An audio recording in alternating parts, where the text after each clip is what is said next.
Dans un quartier sophistiqué de la banlieue de Boston, se trouvait une maison unifamiliale moderne.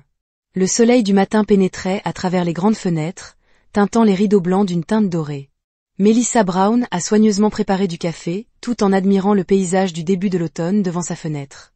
Les arbres commençant à devenir rouges et jaunes se balançaient dans la brise, apportant la paix à son cœur. « Jason, le petit déjeuner est prêt », cria-t-elle. En réponse, des pas ont été entendus dans les escaliers. Son mari, Jason, est apparu dans la cuisine avec un sourire rafraîchissant, les cheveux encore humides. « Désolé, je suis en retard. Je revérifiais les documents pour la réunion client d'aujourd'hui », a-t-il déclaré. Melissa sourit en plaçant une assiette de crêpes parfumées sur la table. « Ne vous inquiétez pas, tout ira bien. Votre présentation sera parfaite. » Jason enroula ses bras autour de la taille fine de sa femme et l'embrassa légèrement. En tant qu'architecte très réputé, il a mené à bien un projet majeur après l'autre. Récemment, Melissa s'est fait un nom en tant qu'architecte d'intérieur et leurs travaux se complètent souvent. « À quelle heure penses-tu rentrer à la maison ce soir ?» demanda Melissa en versant un liquide chaud dans la tasse de café de son mari. « J'essaierai de revenir le plus tôt possible. Notre anniversaire n'est que dans une semaine, » dit doucement Jason en serrant la main de sa femme. « Y a-t-il quelque chose de spécial que vous aimeriez faire ? Savez-vous ? Certaines personnes gagnent plus de 10 000 $ par mois simplement en publiant des histoires Reddit sur YouTube. Pas de visage, pas de voix, juste un ordinateur portable. Je le fais aussi. Lien ci-dessous si vous êtes curieux. » Melissa secoua la tête. « Un dîner spécial suffit. Juste un peu de temps seul avec toi. » À l'approche de leur 5e anniversaire de mariage, le couple a compris l'importance de chérir le bonheur quotidien plutôt que les célébrations extravagantes. Cela était particulièrement significatif pour Melissa, qui avait grandi en observant la relation de ses parents. Après le petit déjeuner, avant de se diriger vers son bureau à domicile, Melissa a redressé avec désinvolture un cadre photo dans le salon. Il contenait une photo de son père, Robert, l'air fier le jour où elle a obtenu son diplôme universitaire. Il était décédé subitement d'une crise cardiaque il y a 5 ans, laissant un vide encore énorme. La photo ci-contre montre sa mère, Eleanor, qui a déjà travaillé comme infirmière et a toujours dit qu'elle voulait être utile. Mais depuis son enfance, Melissa avait du mal à interpréter les véritables intentions de sa mère. Derrière les paroles d'Eleanor sur le désir d'être utile se cachait souvent un fort désir d'être reconnue et appréciée. Melissa soupira en prenant son téléphone portable. Il y a eu 3 appels manqués de sa mère. Eleanor avait appelé plus fréquemment ces derniers temps depuis la mort de son père. Peut-être par solitude, sa mère avait commencé à rendre visite à Melissa et Jason. Souvent, Melissa avait des sentiments mitigés quant à la gentillesse excessive de sa mère envers Jason. « Eleanor, je suis désolée, je vais répondre maintenant », murmura-t-elle en envoyant un message à sa mère. Dans l'après-midi, alors que Melissa finalisait une proposition de design pour un nouveau client, la sonnette retentit, fronçant les sourcils face au visiteur inattendu. Elle ouvrit la porte et trouva Eleanor souriante. « Surprise, j'étais dans le quartier et je pensais que je passerais », dit-elle. Melissa a invité sa mère à entrer tout en cachant sa surprise. « Maman, tu aurais dû appeler à l'avance. »« Oh, je t'interromps ?» suis-je dans la voix d'Eleanor, apporter un soupçon de reproche. « Dur ? Je m'inquiète pour sa santé. » Melissa préparait le café en silence. L'intérêt de sa mère pour Jason semblait aller au-delà de la simple inquiétude. Parfois, Eleanor franchissait des limites subtiles en touchant l'épaule de Jason ou en préparant ses plats préférés. « Au fait, ton anniversaire approche, n'est-ce pas ?» demanda Eleanor. « Oui, la semaine prochaine. Est-ce que tu prévois quelque chose de spécial ? » « Nous prévoyons un dîner spécial. Juste nous deux. » Melissa a souligné les derniers mots. L'expression d'Eleanor se tendit momentanément. « Je vois, c'est adorable. » Lorsque leur conversation s'est calmée, le téléphone de Melissa a sonné. C'était un message de Jason. « La présentation s'est bien passée, j'ai obtenu le contrat, célébrons ça ce soir. J'ai réservé dans un restaurant, nous viendrons vous chercher à 7 heures. Je vous aime. » Un sourire naturel s'étala sur le visage de Melissa. Eleanor a remarqué le changement. « Bonne nouvelle, s'enquiert. Oui, le projet de Jason semble s'être bien déroulé. » Eleanor se leva et sortit un petit paquet de son sac. « En fait, je t'ai apporté ça aussi comme cadeau d'anniversaire. » Melissa fut surprise en acceptant le colis. Les cadeaux de sa mère étaient rares, surtout donnés à l'avance. « Ouvrez-le », insista Eleanor. À l'intérieur se trouvait un petit paquet de grains de café de qualité supérieure, Blue Mountain. Maman, c'est cher. Vous méritez de vous faire plaisir de temps en temps. Je suis toujours reconnaissant envers toi et Jason. La voix d'Eleanor était douce, mais ses yeux semblaient receler une autre émotion. Ce soir-là, lors du dîner avec Jason, Melissa a discuté de la visite de sa mère. Maman se comporte bizarrement ces derniers temps, surtout envers toi. Jason prit la main de sa femme. Eleanor est seule depuis le décès de Robert. Son monde est devenu plus petit, je le sais, mais parfois son comportement semble. Melissa a soigneusement choisi ses mots, contre nature. C'est bon, nous la soutiendrons, mais nous maintiendrons également des limites appropriées, a déclaré Jason. Melissa regarda les grains de café bleus emballés sur le comptoir de la cuisine. La lumière du soleil du matin pénétrait à travers la fenêtre, illuminant l'étiquette Blue Mountain Premium imprimée en or. Lorsqu'elle a ramassé, elle a remarqué que le paquet lui paraissait un peu léger. « Qu'est-ce qui ne va pas ?» a demandé Jason pendant le petit déjeuner. « Tu ne trouves pas que les grains de café que maman nous a donnés te semblent un peu bizarres ?» dit Melissa en retournant le paquet. Maman a toujours été économe, mais soudain, elle apporte un cadeau si cher. Jason haussa les épaules. C'est juste un geste gentil. Elle a dit que c'était un cadeau d'anniversaire, je sais, mais Melissa s'est tue. Quelque chose semblait inexplicablement clos. Maman se comporte bizarrement ces derniers temps. Elle ne cesse de poser des questions sur vous et vient chez nous plus fréquemment. Elle doit être seule. Jason Stewart Dousement. Elle a perdu son mari et est seule désormais. Melissa prit une profonde inspiration. Elle comprenait le point de vue de Jason, mais le comportement de sa mère suggérait une autre. Intention. Surtout quand Eleanor était avec Jason, son expression était empreinte d'une chaleur qui ne semblait pas maternelle. Je vais ouvrir le paquet, décida Melissa. En l'ouvrant avec précaution, elle remarqua des signes indiquant qu'il avait déjà été ouvert. Le seau avait été soigneusement coupé et remis en place, un riche arôme de grains de café de qualité s'en échappait. Ça sent bon, dit Melissa en examinant les haricots. Qu'est-ce que tu cherches? Jason regarda perplexe. Je ne sais pas, mais quelque chose ne va pas. Elle scruta les haricots. En apparence, rien ne semblait anormal. Cependant, en y regardant de plus près, les haricots semblaient contenir une substance poudreuse blanche. Normalement, les grains de café devraient avoir un éclat huileux, mais certains d'entre eux semblaient étrangement poudrés. Jason regarde. Melissa lui tendit les haricots. Pour vous, cela ressemble-t-il à des grains de café normaux? Jason a pris les haricots, a mis ses lunettes et les a examinés attentivement. En tant qu'architecte soucieux du détail, il a certainement remarqué quelque chose. Il semble un peu inhabituel, mais il a continué à choisir ses mots. Je ne peux pas croire qu'Eleanor fasse délibérément quelque chose de nuisible. Melissa remit les haricots et ferma le paquet. Bref, ne buvons pas ce café. Melissa, tu n'es pas un peu paranoïaque? Jason a gentiment suggéré que c'était de l'intuition. Melissa répondit fermement et ses mots s'arrêtèrent alors qu'elle se souvenait de la visite d'Eleanor la semaine dernière. Sa mère avait été encore plus étrange que d'habitude.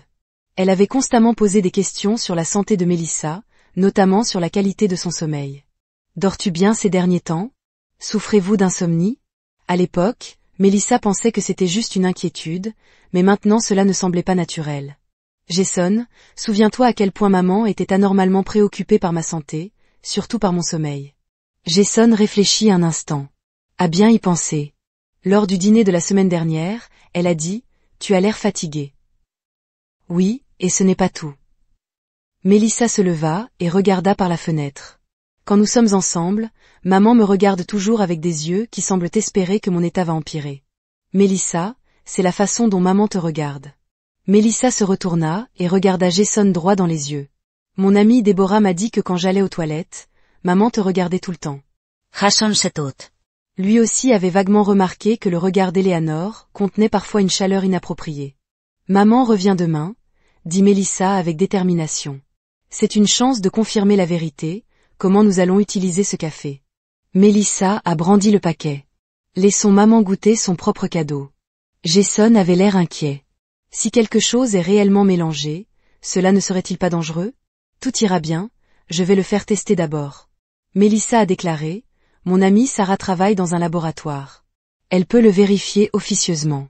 Cette nuit-là, Melissa a mis un échantillon de grains de café dans un petit récipient et a contacté Sarah.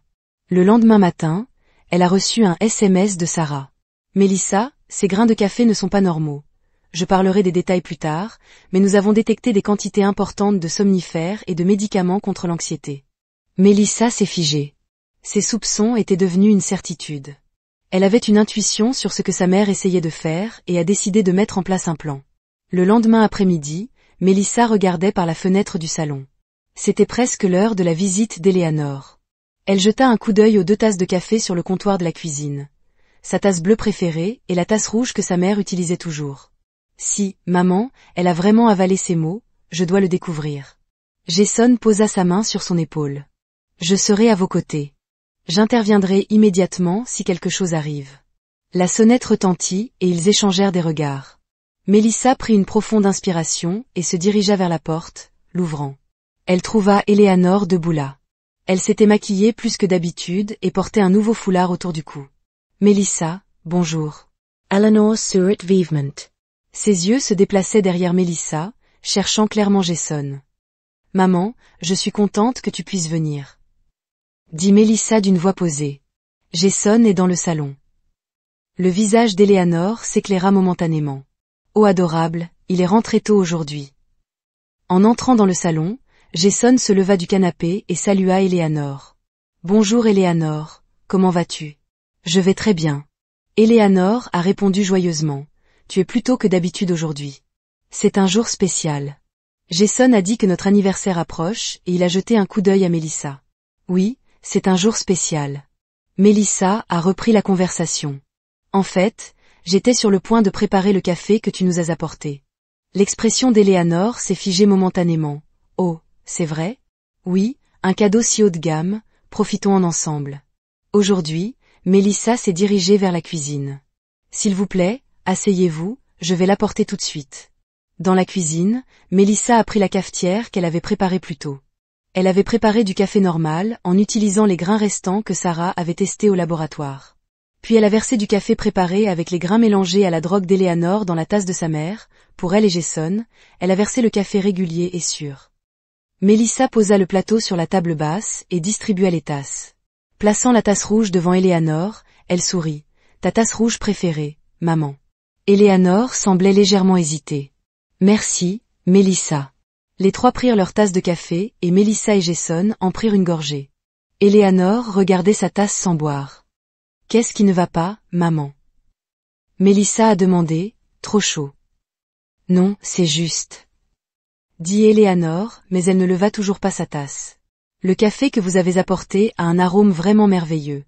Mélissa a dit, c'est une variété spéciale, n'est-ce pas? Éléanore leva finalement sa tasse et but une petite gorgée. Oui, c'est spécial. La conversation a continué à se déplacer vers des sujets triviaux comme la météo et les potins du quartier. Éléanore regardait parfois avec anxiété sa tasse de café. Mélissa observa attentivement sa mère. Le café d'Éléanore n'avait guère diminué. Au fait, Mélissa? Éléanore a soudainement changé de sujet. As-tu déjà fait des réservations pour ton dîner d'anniversaire? Avec ces mots, l'expression d'Éléanore se figea. Sa main tenant la tasse commença à trembler, renversant du café. La couleur de son visage s'estompa, le laissant pâle. Que veux-tu dire? La voix d'Éléanore trembla. J'ai fait tester les grains de café que tu nous as donnés. Mélissa essaya de rester calme. Ils contiennent des somnifères et des médicaments contre l'anxiété. Ce n'est pas possible. Pourquoi, maman? Demanda Mélissa, sa voix étant un mélange de tristesse et de colère. Elle ne s'attendait pas à une réaction aussi grave. Maman Éléanore respirait avec difficulté. Cela me faisait mal à la poitrine. Mélissa a rapidement saisi le téléphone et a appelé le 911. Elle a donné l'adresse et a suivi les instructions de l'opérateur. Ne parlez pas, économisez vos forces, a déclaré Mélissa au milieu de sentiments de colère et de confusion. L'inquiétude pour sa mère a surgi. Quelques minutes plus tard, des sirènes se sont déclenchées et les ambulanciers sont entrés dans la maison. Ils ont rapidement évalué l'état d'Éléanore et l'ont transférée sur une civière. Sa tension artérielle baisse. Nous devons l'emmener immédiatement à l'hôpital, a déclaré un ambulancier. Mélissa attrapa son sac à main et appela Jason. Je pars avec eux. Jason hocha la tête. Je viendrai aussi. Je te suivrai en voiture. Avant de monter dans l'ambulance, Mélissa a regardé le salon. la tasse rouge tombée, la tache de café qui s'étendait sur le sol, les coussins éparpillés, tout racontait l'instant terrifiant qui venait de s'écouler. Dans l'ambulance, Mélissa était assise à côté d'Eleanor. Le visage de sa mère était déformé par la douleur et sa respiration était superficielle. Un masque à oxygène couvrait la majeure partie de son visage. « Maman, tout ira bien, dit doucement Mélissa. Nous sommes presque à l'hôpital. » Les yeux d'Eleanor s'ouvrirent légèrement et regardèrent Mélissa. Mélissa pouvait voir en eux de la peur et du regret. À ce moment-là, elle s'est demandé si ses actions avaient été justes. Elle avait peur des conséquences de cette situation. Le couloir de l'hôpital était rempli d'une odeur de désinfectant et d'une tension silencieuse. Mélissa était assise sur une chaise en plastique dur dans la salle d'attente, tenant nerveusement une tasse de café. Elle l'avait achetée à la cafétéria de l'hôpital, mais ne pouvait se résoudre à en prendre une seule gorgée. Jason s'assit à côté d'elle et passa son bras autour de son épaule. « Êtes-vous d'accord ?» Mélissa secoua la tête. « Pas du tout. » Sa voix tremblait. « Et si, maman, tu ne te culpabilisais pas ?» Jason lui tenait la main. « Vous agissez pour vous protéger. Pensez à ce qu'Eleanor essayait de faire. » Juste à ce moment-là, un médecin en blouse blanche s'est approché d'eux, Madame Brown, Mélissa et Jason se sont levés. « Oui, je suis sa fille. » Dit rapidement Mélissa. « Est-ce que ma mère va bien ?» Le médecin commença à parler en regardant son presse-papier. « Eleanor est stable. Heureusement, sa vie n'est pas en danger. Cependant, une quantité considérable de médicaments est entrée dans son organisme, principalement des benzodiazépines et des somnifères. » Mélissa hésita. « Nous avons effectué un lavage gastrique et administré du charbon actif. » Le docteur continua, « Elle a besoin de repos maintenant. » En fait, le médecin a hésité un peu. « Nous avons également contacté la police. » C'est une procédure standard dans les cas d'ingestion de drogue comme celui-ci. Mélissa a figé la police. « Mais ne vous inquiétez pas, dit gentiment le médecin, le rétablissement de votre mère est la priorité pour le moment. Si vous avez des questions, nous pourrons y répondre plus tard. » Après le départ du médecin, Mélissa a regardé Jason. « Que devons-nous faire ?»« Nous devons être honnêtes, » a déclaré Jason. « Nous avons des preuves de ce qu'Eleanor essayait de faire. » Plusieurs heures plus tard, Mélissa a finalement été autorisée à entrer dans la chambre d'hôpital d'Eleanor. La pièce était faiblement éclairée, les lumières de la ville étant à peine visibles à travers la fenêtre. Eleanor était allongée sur le lit, avec un 4 attaché à son bras. Son teint était pauvre, avec des cernes fatiguées sous les yeux. Alors que Mélissa s'approchait doucement, les yeux d'Eleanor s'ouvrirent. « Mélissa », sa voix était OM. Mélissa s'assit et toucha la main de sa mère. Il faisait froid et faible. Ils se regardèrent en silence pendant un moment. Finalement, Mélissa parla doucement. « Pourquoi ?» Juste un mot, mais il contenait d'innombrables questions. Eleanor détourna le regard, regardant par la fenêtre. Dit-elle d'une voix fine, « Je ne sais pas de quoi tu parles. »« Ça suffit, maman. » La voix de Mélissa était fatiguée mais résolue. « J'ai fait tester les grains de café, les résultats sont connus et la police est impliquée. » Maintenant, les larmes montèrent aux yeux d'Eleanor. « Je veux connaître la vérité. » Mélissa a dit. « N'ai-je pas le droit de savoir pourquoi ma propre mère a essayé de me faire du mal ?» Après un long silence, Eleanor retourna enfin son regard vers Mélissa. Ses yeux reflétaient la honte et le regret. « J'avais peur d'être seule. » Eleanor a finalement parlé après la mort de Robert. « Le monde était froid. Personne n'avait vraiment besoin de moi. Alors tu as essayé de me faire du mal. » La colère s'infiltra dans la voix de Mélissa. « Je n'essayais pas de te faire du mal, » dit Eleanor désespérément. « Je voulais juste te faire dormir un peu. » « Dans quel but ?» Eleanor trébucha sur ces mots, puis prit une profonde inspiration. Pour Jason, ces mots ont figé Mélissa. C'est à ce moment-là que ses pires craintes se sont confirmées. « Tu voulais être seule avec Jason. » La voix de Mélissa tremblait. Eleanor hocha la tête, les larmes coulant sur son visage. « C'est un homme merveilleux. Sans que vous vous en rendiez compte, je suis devenue attirée par lui. Les choses qu'il fait pour vous, Robert ne l'a jamais fait pour moi. Gentillesse, compréhension, respect. Alors vous envisagez de me droguer pour m'endormir et séduire mon mari. » La voix de Mélissa était basse et dangereuse. Eleanor se couvrit le visage de ses mains en pleurant. J'étais confuse. La solitude et le chagrin me rendaient fou. Je pensais que si Jason était avec moi, je pourrais être aimée à nouveau. Mélissa se leva et se dirigea vers la fenêtre. La colère et la tristesse parcoururent son corps. Elle ne pouvait pas croire que sa propre mère était tombée amoureuse de son mari et avait essayé de lui faire du mal pour l'avoir. Selon le médecin, vous avez besoin de soins psychiatriques, dit Mélissa en regardant par la fenêtre. Je ne suis pas malade, protesta Éléanore. Je viens juste. Sa voix devint faible. Je voulais juste être aimée. Vous trahiriez votre fille pour ça. Mélissa se tourna et regarda sa mère. Des larmes coulaient des yeux d'Éléanore. Vous aviez tout, un mari merveilleux, une carrière réussie, une vie parfaite. Je n'avais rien. Ce n'est pas une raison pour blesser quelqu'un. Mélissa a dit, tu étais heureuse. Dit doucement Éléanore. Je n'avais rien. Notre bonheur était-il si insupportable pour vous? Éléanore hocha silencieusement la tête. Mélissa soupira profondément. Maman, tu as besoin d'un traitement. La police est impliquée, mais je leur parlerai à condition que vous obteniez l'aide d'un professionnel. Veux-tu me pardonner? La voix d'Éléanore contenait de l'espoir. Je ne sais pas si je peux encore te pardonner.